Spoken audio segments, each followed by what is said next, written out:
პიაცა, სადაც რამდენიმე წუთის წინ საოპერო ხელოვნების კონცერტი დასრულდა. ჩვენ პირდაპირ ეთერში ვთავთ ბათუმს და ჩვენს კორესპონდენტს მაია ლომიძეს. მაია, რა იყო დღევანდელი სიურპრიზი პლასიდო დომინგოსგან?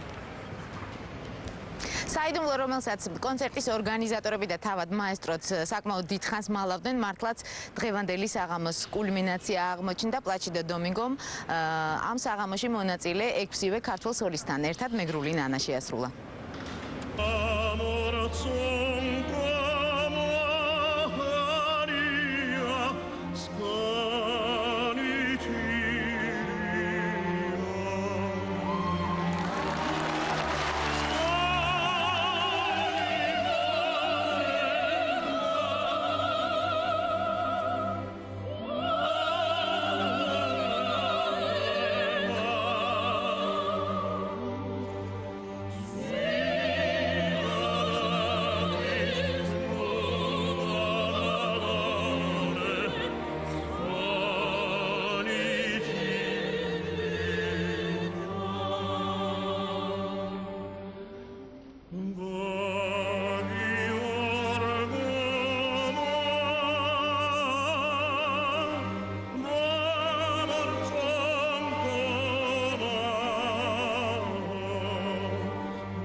საოცარი კონცერტი ჩატარდა, მე მგონი ესეთი არ ახსოვს საქართველოს და ალბათ მსოფლიოსა ძალიან საინტერესო კონცერტი იყო და საიდუმლოს გაგიმხელთ პრეზიდენტის, საქართველოს პრეზიდენტის მიხეილ სააკაშვილის იდეა იყო, რომ დომინგოს შესთავაზა, რომ ემღერა ეს მეგრული ვაგიორქომა სიმღერა და მე მგონი ბრწყინვალედ შეასრულა დომინგომ და ამით გამოხატა თავის დიდი სიყვარული საქართველოს მიმართ და კონკრეტულად სამეგრელოს მიმართ.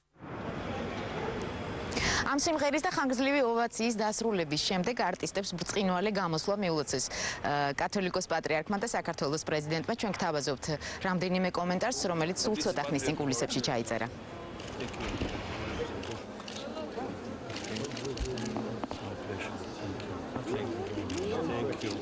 I hope you enjoy it. It's like I know what you will be. I will transfer it to that bench. მშვიდობიანი ცხოვრება და ბედნიერება მინდა გისურვოთ. ეს დაუჯერებელი იყო. უკვე ბევრი წელია, როდესაც ხვდები ჩემს მეგობრებს, პაატას, ეთერის, ლადოს, ნინოს, ქეთევანს. მე ყოველთვის ვეუბნები მათ, რომ აუცილებლად ერთად უნდა ვიმღეროთ თქვენ ქვეყანაში და დღეს ეს მოხდა. თანამდენი ენთუზიაზმი პუბლიკისგან არაჩვეულებრივი მაყურებელი იყო და არაჩვეულებრივი ამინდი. ჩვენ ერთმანეთს ვათბობდით. კონცერტი, რომელიც ბათუმის პიაცას ინაუგურაციას ეძღვნებოდა, დასრულებულია. პლაჩიდო დომინგო საქართველოს ხვალ დილით დატოვებს. რუსთაველის მაყურებელი კი დღევანდელი საღამოს სრულ ჩანაწერს რამდენიმე კვირაში ჩვენს ეთერში ნახავს.